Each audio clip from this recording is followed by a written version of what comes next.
Think about what you're saying when you express love sexually to another person. You're saying, I'm giving you everything I have, right? I'm giving you my heart, my body, my soul, everything about me I entrust to you. And that's why we have a covenant, right? That's why we celebrate marriage as a sacrament.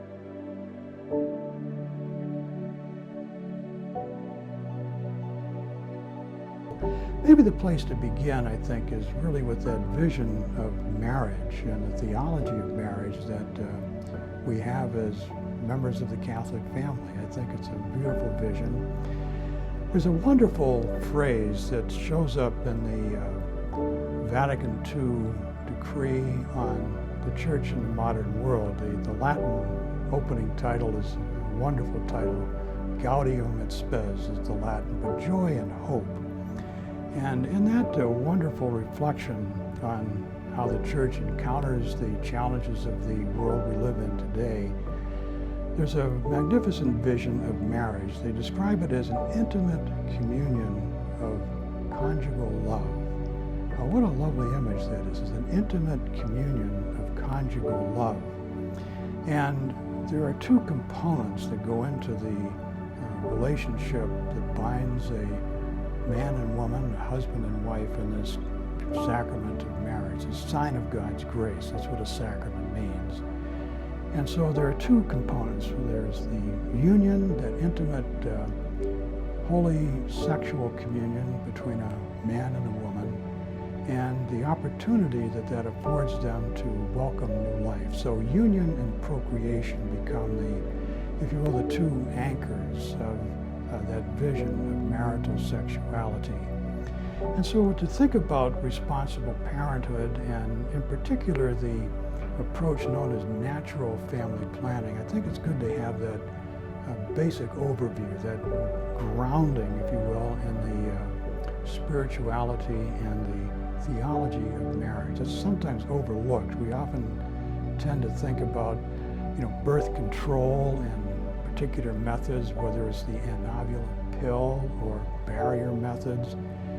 But unless we begin to start at the beginning with that vision, then I think that shapes how we look at the choices that come our way and the challenges that come our way. So that's maybe the beginning point that I'd like to lay the foundation for. The Church's concern about our sexuality really flows from the concern that God has for all of us through the gift of creation. Remember in the book of Genesis, our, if you will, theological ancestors, Adam and Eve, our first parents, if you will, God invests them with this magnificent gift.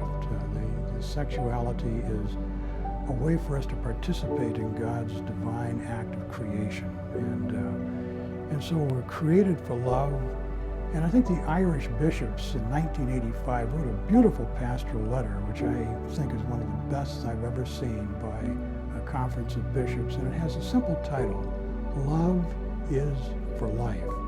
I think in a nutshell that captures just what I've been saying, that love is for life.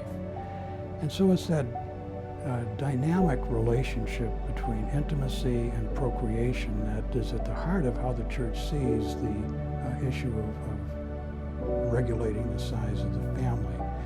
So what's the big deal about natural family planning? Well, here's the critical insight that I think. When we're talking about natural family planning, we are asking a couple, and so it involves both the husband and the wife, to be aware of their cycle of fertility, right?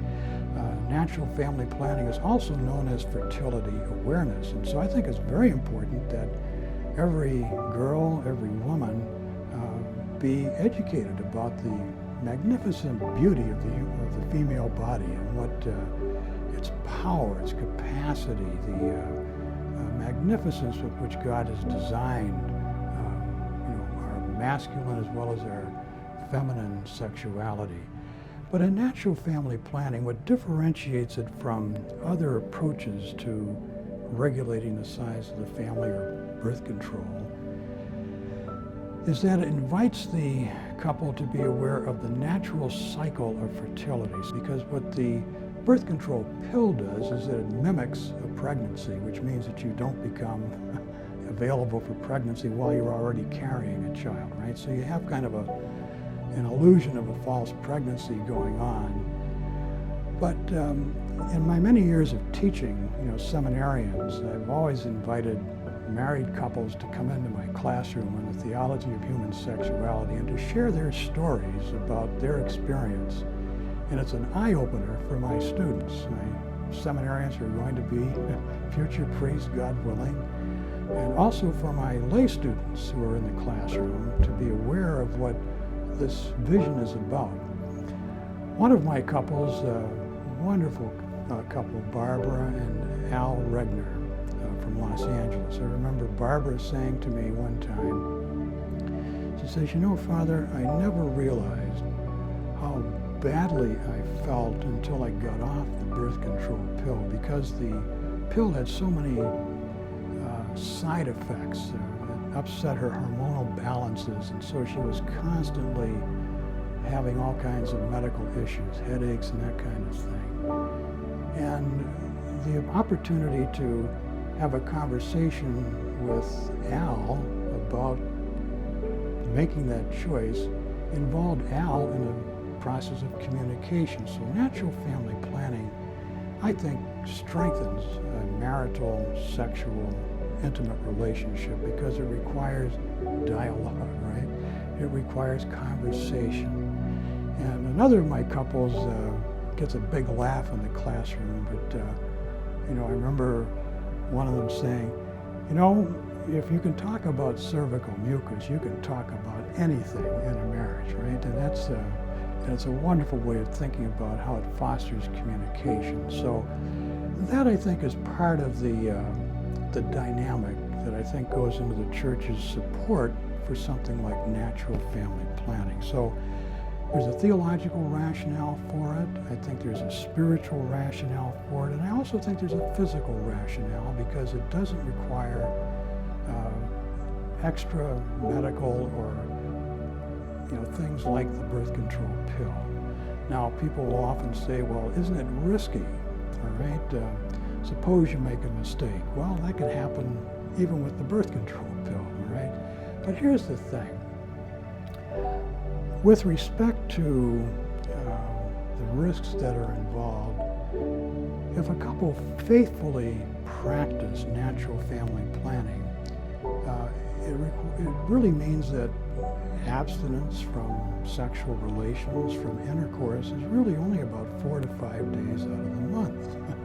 And so it is not a barrier to sexual communication. In fact, it facilitates sexual communication. And the other advantage is that it involves the husband in that conversation with his wife. It's no longer just simply the wife's job, to manage this issue. No, it's a couple's decision. And I think that that's the real beauty of what I've seen in couples who have blessed my classrooms over the years with their insights into natural family planning. They've shared their struggles because our sexuality requires the virtue of chastity, right? St. Thomas Aquinas talks about the virtues, which are skills or habits to help us do the right thing and to do it so that we flourish and thrive, right? So that we are made happy by doing the right things as efficiently and as effectively as we can. So marital chastity then requires discipline, right? It requires the opportunity to know how to communicate when you realize that you cannot have sexual intimacy. So date nights, right? Having conversations, finding other ways to express love verbally, emotionally. So I think that there's some real payoffs, I think, with natural family planning. And so, and let's be honest here, we've had a huge conversation in the church. We've had difficulties that have arisen because of the birth control encyclical called Humanae Vitae on human life, which I think has been, in my opinion, badly misunderstood and frankly, probably hasn't been as read. Because if you really read what Pope Paul VI writes about in Humanae Vitae, it is grounded in this magnificent vision of the beauty of human sexuality. And there's great compassion in it too, because Pope Paul VI very clearly states that when couples are struggling with this, and everybody has struggles trying to organize and integrate this dynamic set of sexual energies. You know, God put these holy longings into us for a reason, right? So, but couples should have recourse to the sacraments frequently. Holy Communion, the sacrament of penance, as we all must, I think, as we try to integrate our own sexuality. I think as a parish priest, I've had couples, share with me their, and I think the right word is fear, right? At least I'm secure, right? But, even the birth control pill can fail, right? So I think it's important that couples step back and not look at this thing through the lens of a crisis. I think we can comfortably practice and to have conversations with other couples who are involved in natural family planning, to have the expertise. And we've got a wonderful set of doctors and nurses who are intimately familiar with the dynamics of natural family planning. And it can be, and the statistics show that it is just as effective, if not more effective, than the birth control pill. So I think we can acknowledge that everybody is going to have some concerns, but I don't think that that should be a deal breaker. We need to have compassion, right? I think we need to be a church that is patient with the process of conversion.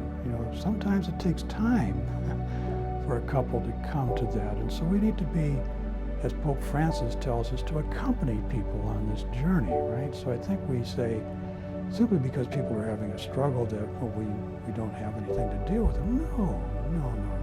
We have to have a gentle, reverent, patient approach, which I think is the way Jesus deals with us, right? There's a wonderful scholar on the Gospel of Mark, Bonnie Thurston, and her insight into the Gospel of Mark is something that I treasure, and I think I'd like to bring it to this question that you just raised.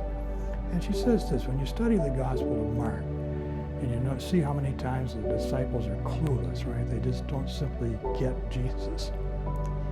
She says, Jesus works in us until grace is complete, right? So let's be patient with the journey, and be patient with the discernment, and maybe the honesty that it requires. And so that's part of the approach that I'd like to suggest for people who may be struggling with these issues and making this big decision, okay?